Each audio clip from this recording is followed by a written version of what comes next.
Hey guys, it's Jordan. I'm gonna go over 5 takedowns you should avoid if you're beginning in jiu-jitsu.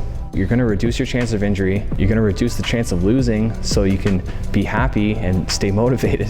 You're gonna pick the low-hanging fruit, the techniques that are much easier to learn and much higher percentage. I'm not saying don't learn and don't master these 5 takedowns. You should eventually, but do it as you learn more fundamentals, how your body works, how your partner's body works, and how takedowns work. Make sure to stick around to the end of the video because Nikki's got a great bonus tip for you. So number 1, the scissor takedown.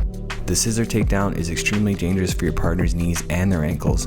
If done right, it can be a great entry into leg locks. They commonly go wrong when it's forced and timed wrong, when your partner's lead leg is too far away and not staggered enough from the other leg, resulting in not enough space to make the jump safely. It's best to avoid until at least blue belt and you have a solid understanding of the timing to execute it safely. Number 2, head in the outside single. This is a great takedown and actually one of my favorites. It's banned for white belts in many tournaments because so often people spike their heads on the mat. Injury aside, it's also guillotine city if you don't know how to execute it in a way that protects your neck, like keeping your head up and having a solid understanding of what to do if it does get snatched up. With a head on the inside single, you don't have to worry about spiking your head on the mat, and it's much harder to get guillotine or sprawled on.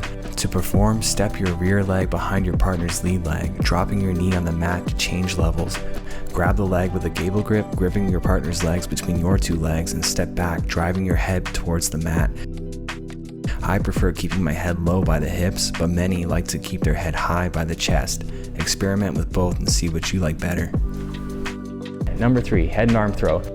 I don't doubt that there are many that are great at this takedown and will crush you with some keskatami when you land.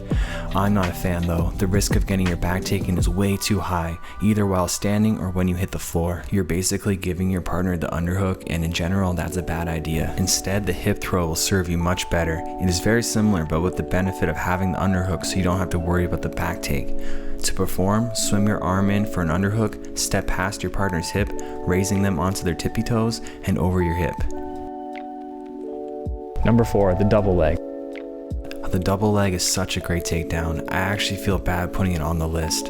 It's one of the most common, most fundamental takedowns in wrestling and jiu-jitsu, but it requires great timing, athleticism, and experience. It's the takedown I see go wrong for beginners more than any other, by far.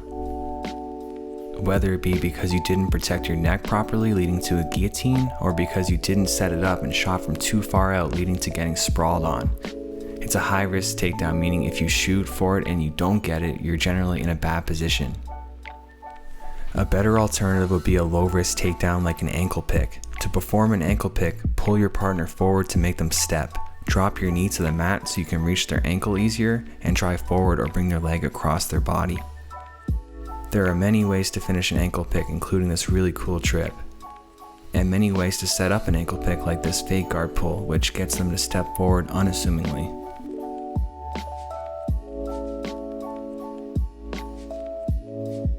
Number 5, jumping close guard. Jumping close guard isn't safe. Have you ever seen those videos of people straightening their legs in a leg press machine and their leg collapses? That's what can happen. Please don't do this to people, even if you have experience. A better alternative would be to pull guard by taking a collar and sleeve grip and pulling your partner into close guard instead of jumping. It's much lower risk in terms of injury and position. My beautiful wife Nikki's got a great takedown tip for you, starting right now.